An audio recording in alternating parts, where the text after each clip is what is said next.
Like, I'm extremely fortunate. Like, I went to the University of Georgia, played football, got a free education, got a chance to live my dream for a little bit. Although it wasn't what I wanted, like, being able to communicate with other people who I was had relationships with and realize that, like, you know, they wanted it just as bad as I did, and they didn't necessarily get to experience all those things. So it's just not realistic for me to sit here and be sad about it. That was Keith Marshall. His story is one of hard work and determination as he battled through injuries to make it from five-star phenom to Georgia Bulldog standout to the NFL with the Washington Redskins. While at UGA, Marshall teamed with Todd Gurley to form the most talented running back duo in the nation. He scored 15 touchdowns at Georgia and ran the fastest time at the NFL Combine ahead of the 2016 draft. But Marshall had to battle knee injuries from 7th grade onward that got more serious as he advanced. While his NFL career didn't play out the way he'd hoped, Marshall still realized his dream of being an NFL running back. 1 million boys play high school football every year in America, and only about 300 players are drafted by teams to the NFL annually. Those are some seriously long odds. On this show, we'll tell you about the amazing people that have beat the odds to make it at the highest level.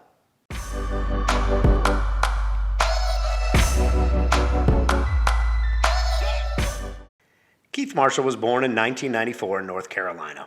Keith's father, Warren, was a former NFL running back who is still the career rushing leader at James Madison University. But Warren's career was also cut short by knee injuries. Marshall grew up in a loving and supportive household in the suburbs of Raleigh, North Carolina. His mother worked in the corporate world while raising the family, which included his younger brother, Marcus, and younger sister, Jasmine. Sports-based family, man. My dad played ball. He played in the NFL. He played college, obviously. So that was always at the forefront of our family. Kind of knowing that was something that, you know, he seemed proud of, and a lot of people, you know, gave him a lot of recognition and respect for the fact that he had professionally. And so growing up, that was obviously something for me to aspire to. We were raised in an upper middle class, I wouldn't say upper class, but upper middle class neighborhood, predominantly white. Elementary school, predominantly white. I remember being in 4th or 5th grade and being like one of only 2 or 3 black people in the whole grade, the only black guy, obviously, in my class. Marshall was a quiet, studious kid. The family stressed the value of academics early. Doing well was expected of all the Marshall children. But I was very, very reserved. And I think part of that is probably because of kind of what I touched on earlier, just being the only black kid, and a lot of the environments didn't necessarily always fit in. And so I was very, very reserved in class and in school. But, you know, I was very respectful. I never got in trouble. I was always, you know, my parents were somewhat disciplinary. So, you know, getting in trouble was not an option. Parents were very academic focused. School was definitely first. We were not allowed to have excuses. It was pretty much straight A's. A B was not acceptable. Keith's father, Warren, had this to say about those early years. And we were very focused on academics, and we required them to be. And so that was, although sports was my background, and certainly my wife cheered and was, you know, big in sports as well, our kids knew that in order for them to be able to participate in sports, they were going to have to do the right thing academically. Young Keith lived up to the expectations in school and got a start early in Pee Wee football in Raleigh. It was clear right away that he had inherited Warren's speed and athleticism. He was one of these kids that had immediate success. I mean, he became the star of the team as a 7-year-old. You know, it was Pop Warner, but he immediately, even the first scrimmage, you know, he had 3 or 4 long touchdown runs. He's always been fast, and that was kind of the thing that separated him as a young athlete, was his speed. As a young boy, Marshall had only one thing he dreamt about: making it to the NFL like his dad. I mean, I can't think of a time that wasn't my dream. I mean, you got to go back and look at my childhood pictures. I was a football player every year for Halloween. Like, that's just what I wanted to do. There was really I never had another aspiration, to be honest, or aspiration that was completely divorced from football. While Marshall excelled as a running back entering middle school, his first serious injury setback was about to test his resolve. I ended up getting twisted up, and I tore my ACL in my left knee in 7th grade, partially tore it, and you know, that had me out for the rest of that season, obviously. I had to do a lot of rehab, and I started kind of that rehab or dealing with injuries and having to push through that at a very young age. I was actually at the game, and he came over to me and said, "Dad, something's wrong." And like most dads that don't think through those types of things, I made the mistake of saying, "You're okay, shake it off" kind of mentality. And he being the strong-willed and very intuitive kid, he immediately said, "No, Dad, this is not like that. This something's really wrong." And I remember then, of course, as most parents would be, I kind of went in panic mode trying to figure out, what he meant. Injuries kept Marshall from making his mark at Millbrook High School on the football field his freshman year, but he continued to excel in the classroom. I had straight A's all the way through my ninth grade year. I was one of 8 kids in my school, it was a pretty big school. It's actually the biggest school in the east side of North Carolina. I was one of 8 kids that had a perfect GPA, and like the principal caught me in and was like, "Yeah, you could be the first Black valedictorian in Millbrook High history," and all that. I took the SAT, did very well, kind of like preparing myself to kind of go the academic route because at that time wasn't certain about football. While the rigors of football kept Marshall from the valedictorian spot, things started happening fast once he took the field for his sophomore season. First game of my sophomore year, after training really hard, I ended up having 5 touchdowns, like 350 yards in my varsity debut. And the next day, I got invited to go with one of my friends who was not really getting recruited, but he went to UNC for like a coach's day or whatever. And this was before the school year started because our football season started a little bit before school started. And I went to UNC with him, and like as soon as I got there, the coaches offered me a scholarship. So this was before my 10th grade year started. I had a scholarship offer from the University of North Carolina. And I'll never forget that day because I wasn't expecting it at all. His father, Warren, said the recruiting drive picked up steam fast after that first offer. Keith was pretty much recruited by everybody, and probably had offers. I don't want to guess, but I'm sure he had over 100 offers. Everybody that could offered, and so he immediately, I think probably by the time he was in a junior, he probably had 30 or 40 offers. Marshall tallied over 50 rushing touchdowns in 3 high school seasons and was the consensus #1 running back recruit in the country in 2012. But the early injuries continued to pile up and take a toll. We kept that under wraps because I was obviously trying to get recruited and get a scholarship, so we didn't want people to know that I tore my ACL in 7th grade. We felt like that would be a negative thing. So, that wasn't public knowledge. I still don't know that many people know that. And so I think in 12th grade, I started having some residual effects from that. I started having really, really bad tendonitis, and that kind of that really was my Achilles heel. I mean, I had all the other knee injuries, but that was the one that I never got over even as I went to college. Like, I always had tendonitis pretty severely. I think that kind of led to a lot of the other knee issues and hamstring issues that I dealt with later on. So I feel like my last time being healthy was 11th grade. Marshall became close friends with 2 other prep stars in high school, Todd Gurley and Ronald Darby. The trio saw each other often on the high school football camp circuit and competed at national track sprint events. They took recruiting visits together, and they had wanted to team up in college. But for Marshall, the childhood dream of playing for the Georgia Bulldogs kept pulling on him. The night before I had to make my decision, me, Darby, and Todd were on the phone, and we were like all in. Like, we were like, yeah, we're all going to go to Clemson. And I woke up in the morning, and I just had that feeling like I know that I would always regret it if I didn't go to Georgia, because that was always something that was, it was just, I guess, a childhood dream in a way. I had built it up that way. So it was just like, you go to Clemson, it might make more sense, or you might feel like you had a great visit, but like you'll always regret not going to Georgia. So that's why I ended up ultimately deciding to go to Georgia. Darby decided to head to Florida State, but Todd Gurley would join Marshall in Athens. Kind of my only person from North Carolina that I was close with throughout the recruiting process that could relate to the recruiting process. And so we definitely wanted to be a package deal, North Carolina boys. And so I definitely played a hand in helping getting him to Georgia. Marshall and Gurley immediately established themselves as the top running back duo in the nation, posting over 2,000 combined rushing yards and scoring 26 touchdowns their freshman year in 2012. In deference to Bulldog all-time great Herschel Walker, the press dubbed them Gershel. In the 5th game that freshman season, Marshall rushed for 164 yards and 2 touchdowns. I remember that my breakout game was against Tennessee, and I just remember being on the field. I had like a couple big runs and looking up at the Jumbotron, and everything was nice. It was a close game. It was a rivalry. Stadium was packed. And I remember my stats was like 10 carries for 170 yards. And that kind of like for a split second, I was like, wow, like, you know what I'm saying? This is what you wanted when you were little. As the sophomore season began for the Gershel duo, draft pundits were already talking about the pair leaving early for the NFL. The fifth game of the season was against Tennessee again that year. A routine pass reception changed Marshall's career forever. I ended up tearing my ACL, MCL, PCL partial, and maybe some cartilage or something. So that obviously sat me down for a while. And when we did that, I also had surgery on my other knee to try to fix what was going on over there. So I ended up having double knee surgery. And I was in a scooter, like a motorized scooter, like the old folks scooter. I was in that for like 3 or 4 months. I kind of had to drop out of school.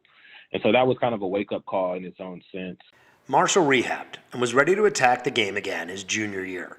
But his body just wouldn't cooperate. Another injury led to a shortened season.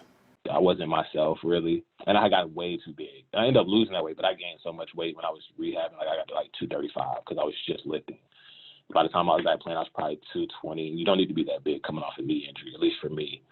And so I ended up getting twisted up again, like in the third or fourth game, and we kind of sat down with my dad and talked to Coach Rick and talked to the trainer and decided to redshirt that year. A big highlight for the Marshall family came in his final year. Keith's brother Marcus had emerged as a star running back himself and was a freshman at Georgia Tech when the teams matched up in 2015. The older brother Keith and the Bulldogs got the better of that matchup and bragging rights for life. You know, we got to play one time. It's the only time we ever got to play versus each other, and we won. So that was definitely, I'm glad that happened. But it was definitely a cool experience seeing him on the field after the game, taking pictures. And, you know, my parents, they did the whole, like, house divide thing, made jerseys with both of our numbers on it. The jersey was half and half. So I'm sure they enjoyed that a lot. As the 2016 NFL Draft was approaching, Marshall trained hard and focused on getting his body healthy.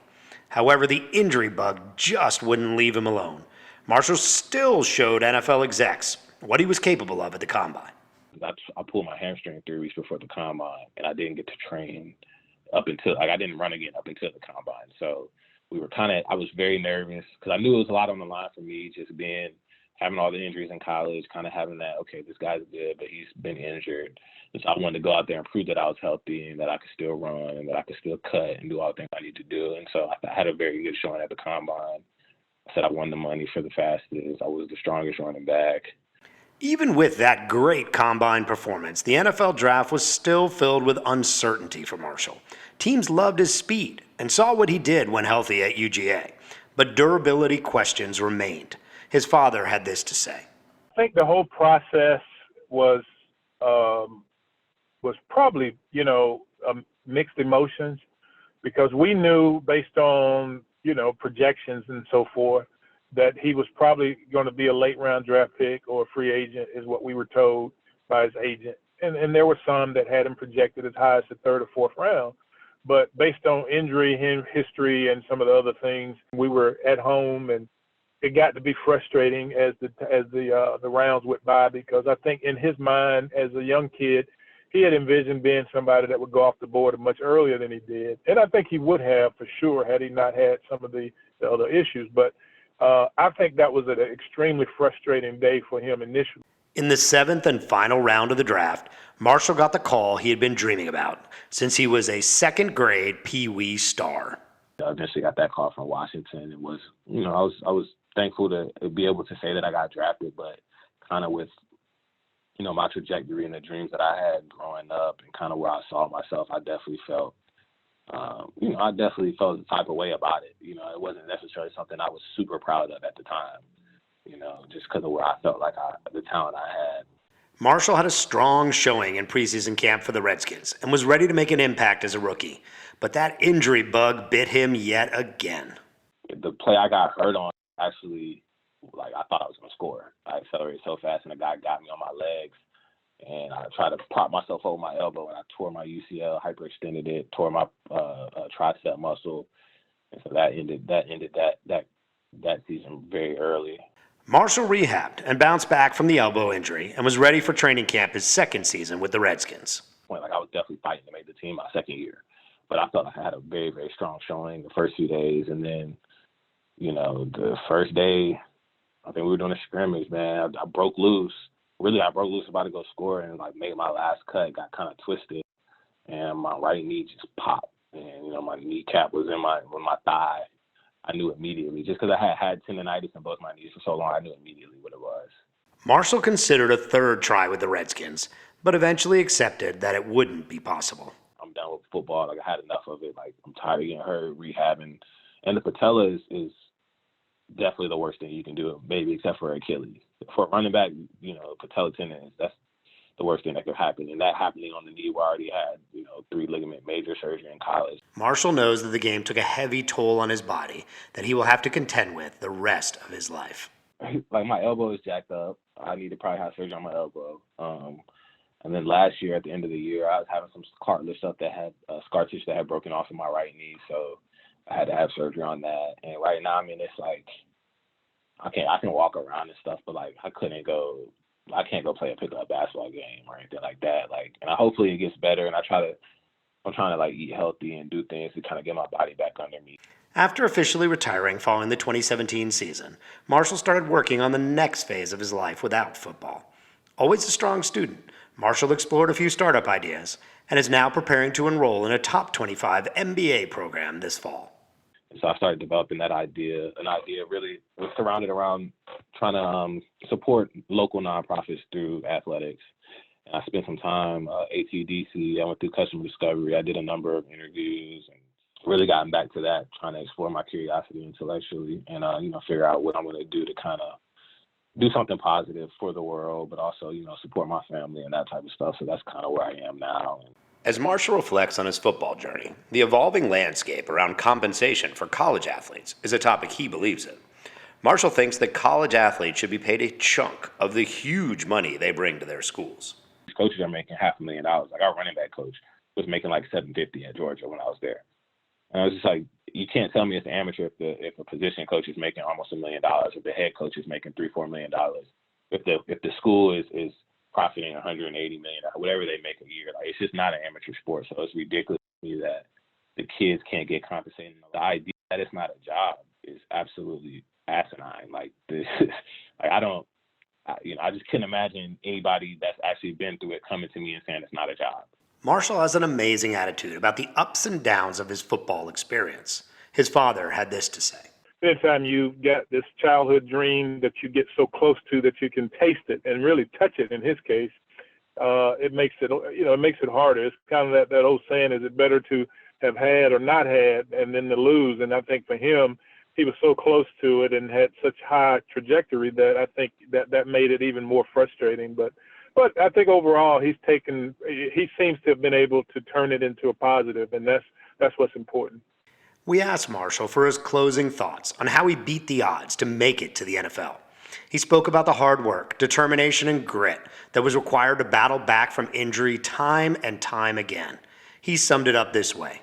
Like, I'm extremely, extremely fortunate. Like, I went to the University of Georgia, played football, got a free education, got a chance to live my dream for a little bit. Although it wasn't what I wanted, like, being able to communicate with other people who I had relationships with and realize that, like, they wanted it just as bad as I did, and they didn't necessarily get to experience all those things. So it's just not realistic for me to sit here and be sad about it, And I think, that's easier said than done. It sounds good, but it's hard to put into action. But I think over time, like, trying to remind myself of how fortunate I have been and just learning more. Like I said, I started reading so much and learning so much about the world at large and just how much pain and suffering. It's just like, I can't walk around and be sad. Like, I'm so fortunate. That is our story of Keith Marshall, college football star, NFL veteran, and soon-to-be business school student. Keith is also a member of the Athlete and Business Executive Group Beyond the Game Network, where he supports other athletes transitioning to life after the game while connecting with leading tech startups. We hope you enjoyed this episode of Beat the Odds and will find inspiration in Keith Marshall's journey to the NFL. If you did, please rate and comment on our show, and please subscribe to our channel. You don't want to miss our next amazing episode.